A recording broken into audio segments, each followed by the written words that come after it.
Hey everyone, welcome back to another exciting episode of Tackle Productions. Today I have Bancroft being joined by a couple of individuals. First though, is first to the actual channel when it comes to commentary videos, Aaron, followed by Trevor, and like always, Fluff. Yo, yo. Hello. What's up, people? And like always, there's buttons down below. Feel free to click them. Thank you. And with that being said, today's matchup is Fluff bringing his take on Mecha Frieza versus Aaron with SS4 Vegeta. Guys, take it away. But Aaron, I do want to say it's good to have you back to the locals. Hey, man, I appreciate it. It was a lot of fun being back, and I was happy to be able to make it to final table against Fluff. Fluff's always a tough game, so it was fun. Yeah, it had been a little bit since, we had actually even played, and it was kind of nice to get that back again. So, welcome back. Thanks, buddy. I guess real quick, I'll talk a little bit about this Mecha Frieza list. This list is post-ban list, so you won't see any United symbol, and I only run the Bergamo at 1. And slight backstory to what inspired me to make this deck. The last few weeks, I've gone 0-3 at the shop. Like, I have just gotten my ass handed to me every game. And I was like, you know what? Everyone thinks Mecha Frieza's dead. I'm going to build Mecha Frieza and just prove that it's not bad. And I went to the finals with it. So, yeah. Turns out it's not bad. Yeah. Yeah. So yeah, tell going us, against Mecha is rough. yeah, I decided to build it a very controlled style as a brief kind of overview of what the deck wants to do. It's just a control version of Mecha Frieza. Whereas before, maybe it was a little bit more gas, prevent your opponent from interacting with you. This still gives your opponent the opportunity to interact, but their interaction is usually going to have little value compared to what you're doing. Right. Tell us about this SS4 Vegeta list. This is one of my favorite decks ever. Yeah, man. It's so when I decided to get back in, I wanted to go with something familiar, and I always played blue. I always enjoy mid range and control decks, and this is kind of the best of both worlds. Vegeta being able to ramp and then being able to just slam big bodies is super fun, and so.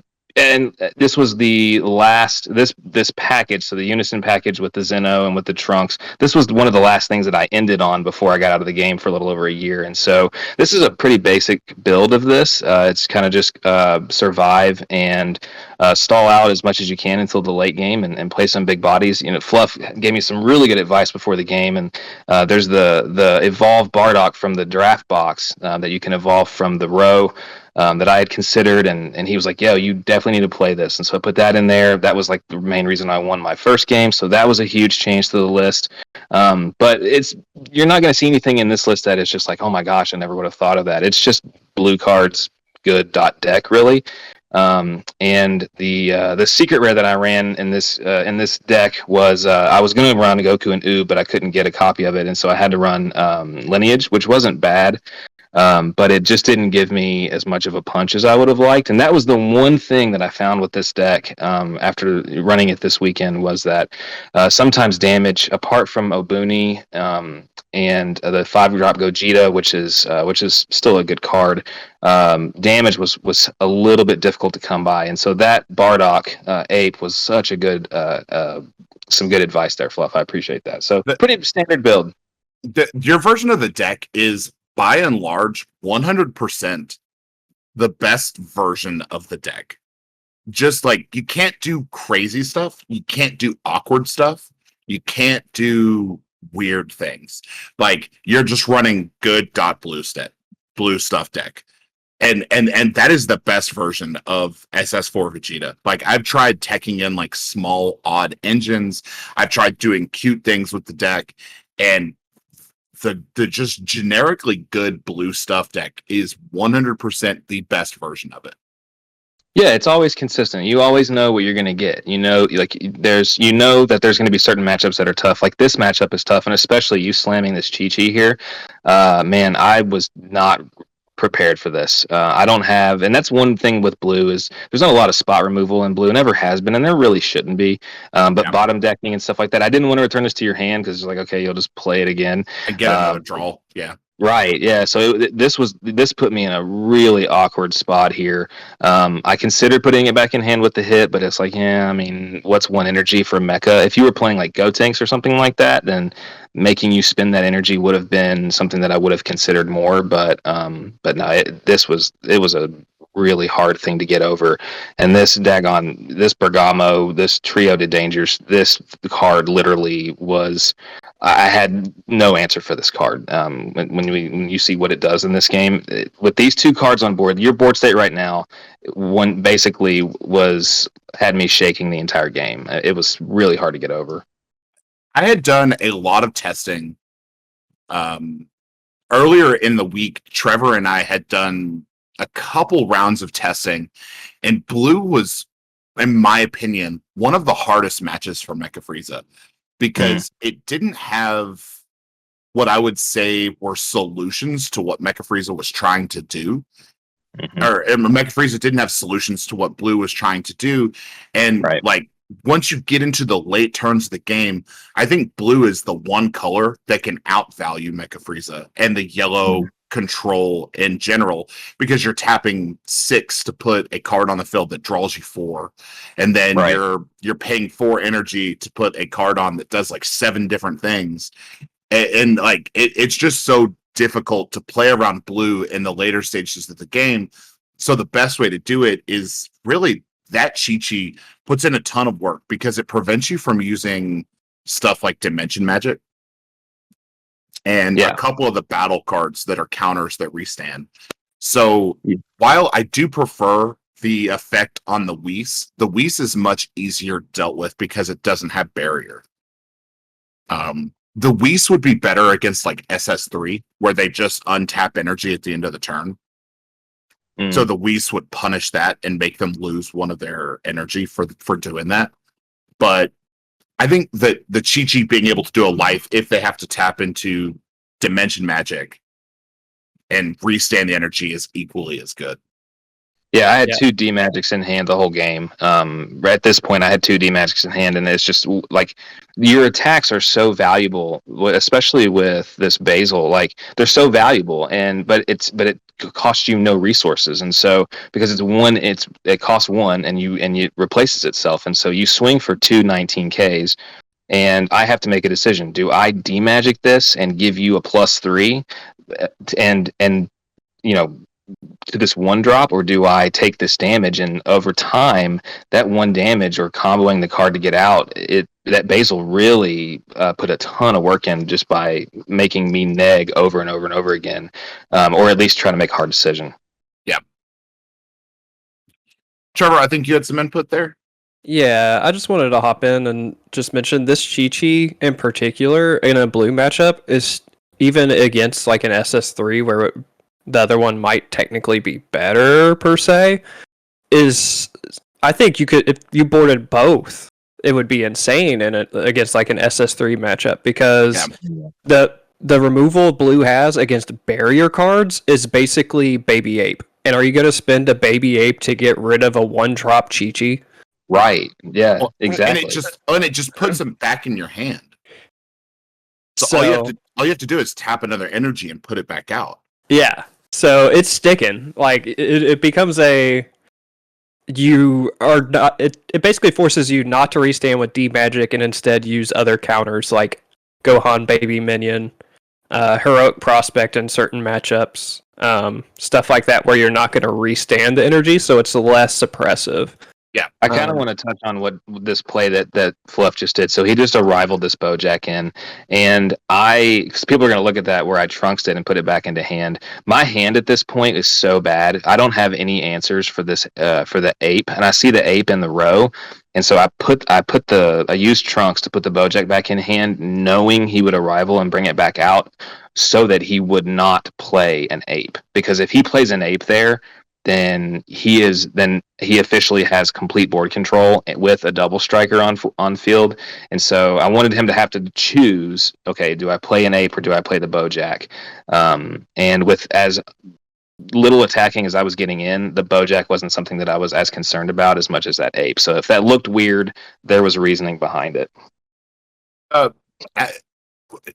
I got to give Jake a little bit of credit there too.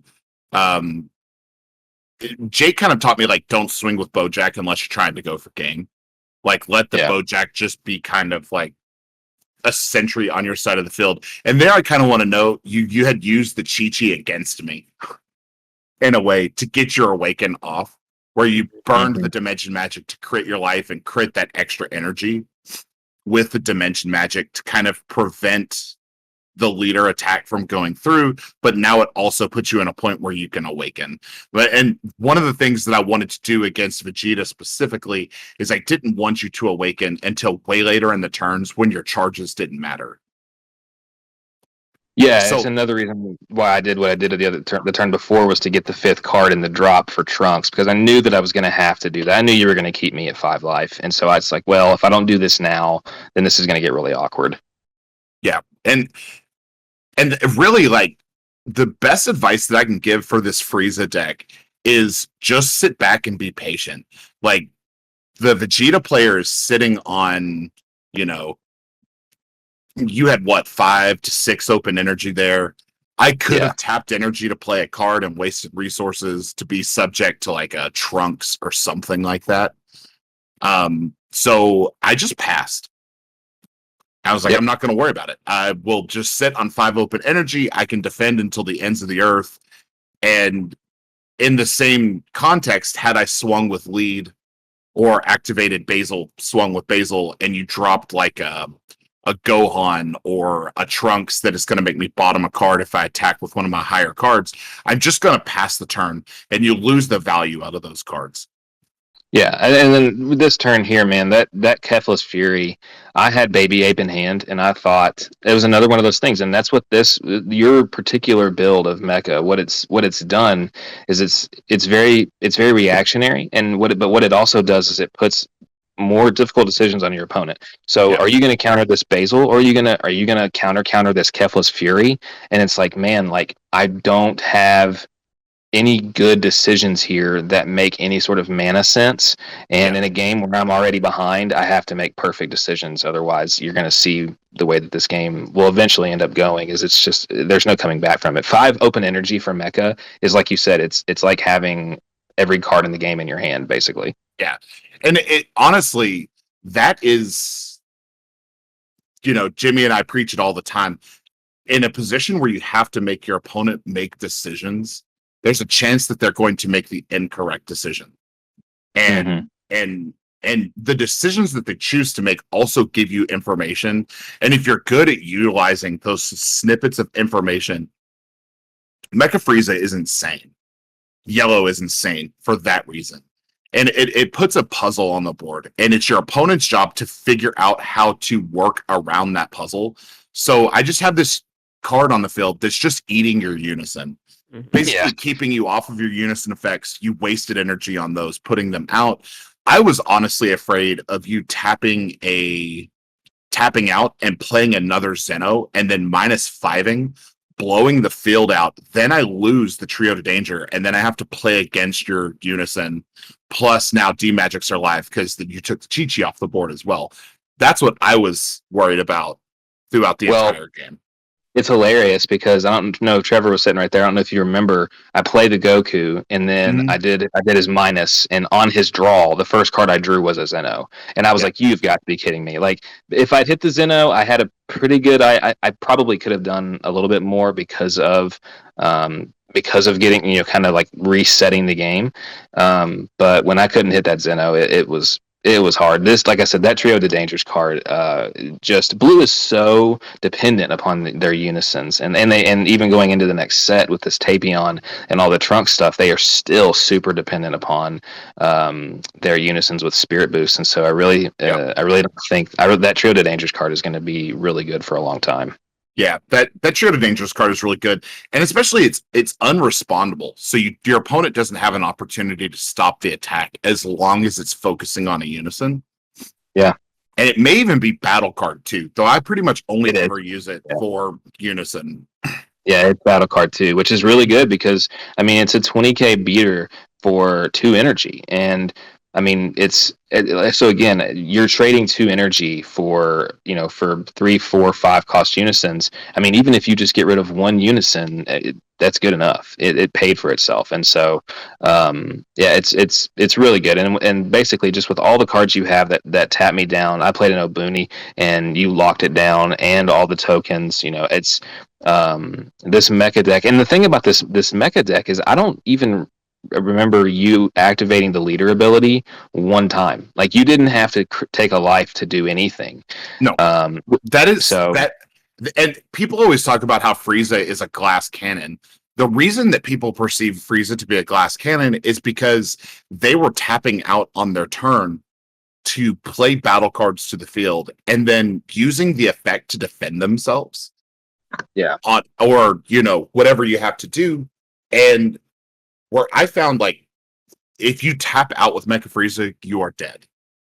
Like, Yeah. chances are you're gonna die.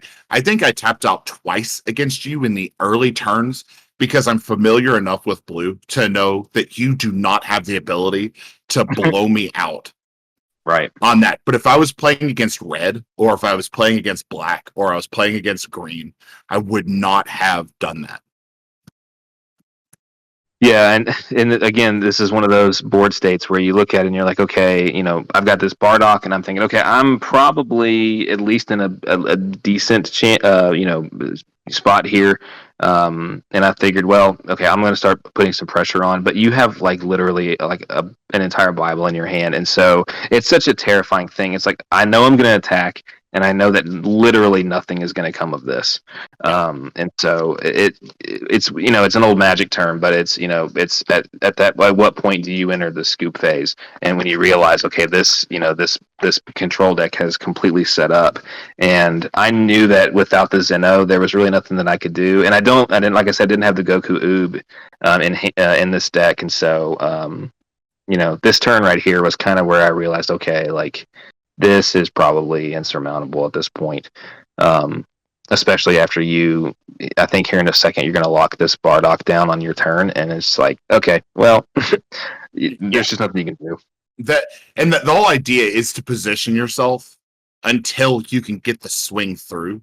So you've got the Obuni. The Obuni's pretty sticky until I can remove all the tokens, which is absolutely possible, but you don't have to worry about it as much.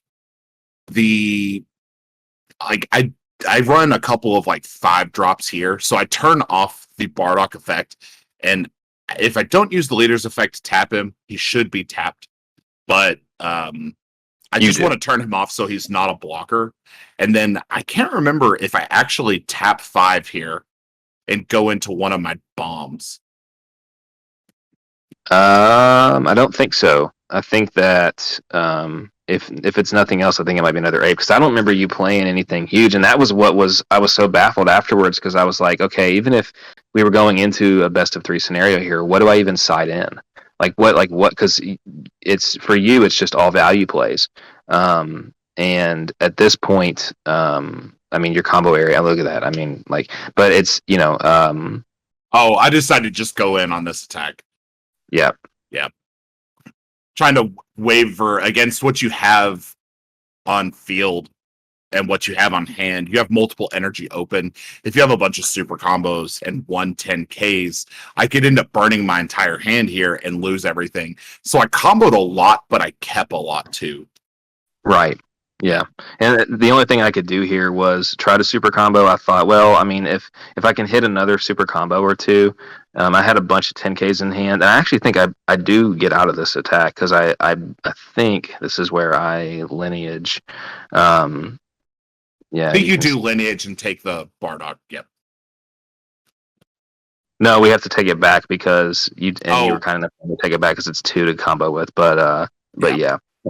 But at this point, I've only got 1 card left in hand, and I've literally just put down all of my 6-drop Vegetas, all of my my Trunks counters, and then then there's the cooler, which is pretty much the game. So yeah, it's such a good game, so well played, Fluff. I mean, there was never really a point in that game that you didn't have that one. That was class A control right there, buddy. this version of Mecha Frieza plays. So Matt, our buddy, Matt's been on the channel before. Matt got married this past weekend, so yay for him. But he said as a wedding gift, you should bring Topo back, Topo Lock. And I was like, well, Topo Lock is dead because they banned Universe 9 Assemble, and I really do feel like that deck has to have it. Yes, because the Chappelle is just too important otherwise. Right, you'd have to have Chappelle. Right. So I was like, but I can build a Mecha Frieza that is a spiritual successor to it. And that's right. And really, that's what this is. It plays very similarly to the way that Topo Lock wants to play. It takes the games very long. It sits back. It's patient. It values being. Oh, that's a nice promo. Yeah, that was the pull for winning. It values being patient. And I see a bunch of people that are putting in like 4 Kefla's Fury. I run Kefla's Fury at a 2 of. Right. You don't need it at 4. There's never enough opportunity over the course of a game to play 4 of those cards.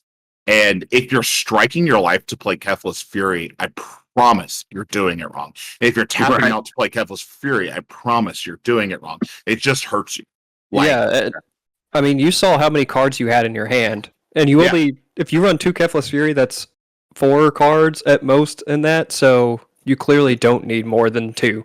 The idea is that pretty much every card that you play, most cards that you play, are gonna replace themselves. So the Chichis replace themselves, the Basils, the Bardock Apes, the Cooler, the Power of a Super Saiyan.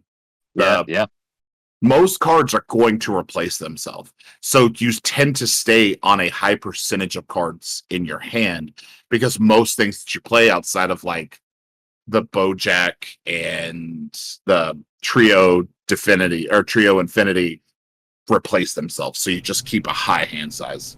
And I just realized how powerful Power of the Super Saiyan is in that deck. It's an extra card, so you're potentially tapping down 2 cards. Yep. Mm-hmm. Wow. Yeah, it's really strong.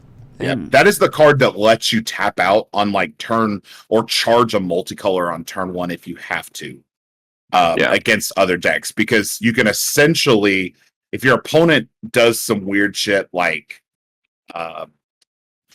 play a battle card, then use a leader, swing with the lead during combo, you tap the battle card down with Power of a Super Saiyan, you draw for Power of a Super Saiyan, and then you're taking a card from life and you're tapping the battle card with Power of a Super Saiyan. And then even later, if they have a wide field, Power of a Super Saiyan can tap 2 cards, essentially.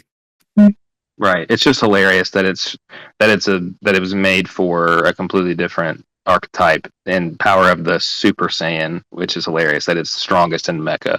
I honestly think that it is that card is what it, like, everyone was real big on U9 and understandably so, but and again, I haven't been back long enough to really see the impact that card had, but Power of Super Saiyan seems like to me that it was made for Mecha because of the fact that it costs 1 for all the things that it does. The fact that it has an activate battle, the fact that you can do it for free, like it answers a problem that Mecha was already good at solving, and it just makes it even easier because Mecha just turns it on to 11s. I think the big thing with Unite Assemble, and I don't agree with it being banned at all. I think the card, the thing is the card's ease of use. Mm-hmm. Like, it was activate main, activate battle. So at any point that your opponent was tapped out for whatever reason, you could just strike a life, draw 2, play out a Basil, draw a 3rd, or play a Chappelle. Now your opponent has to tap their shit down anytime they would swing or whatever. But the playing a battle card was completely incidental to what Frieza wanted to do. Yeah. It was the draw 2 and tap a card effect. Kefla's Fury does the same thing on a counter window, which is perfectly fine. But then Power of a Super Saiyan is a free card that gives you it's an inherently free card as long as you have an energy open. Mm-hmm. So it gives you that draw, it gives you the tap. The leader then also gives you a tap. So it's a free tap 2, draw 1. That is insane. for effectively 0 energy. And that is not, and that's not even abusing like a Frieza's ability to let you use that for free if you're tapped out. Right. Like, it's insane to me. Great card. And with that being said, thank you all for tuning in. Hope you all enjoyed that match as much as Aaron did. And with that being said, keep in mind, when Fluff does the outro, there's stuff on the screen for you to click and check out. Fluff, take it away. Yep, these 4 videos floating around us right now, floating around the screen, are prior videos. Click on them, give them a view. Let us know if there's anything that you want to see in the comments down below. We're happy to do anything for you. As always, reach cards, know your plays. Let us make the mistake that you don't have to. Protest the banning of Unite Assemble. And as always, Fluff out.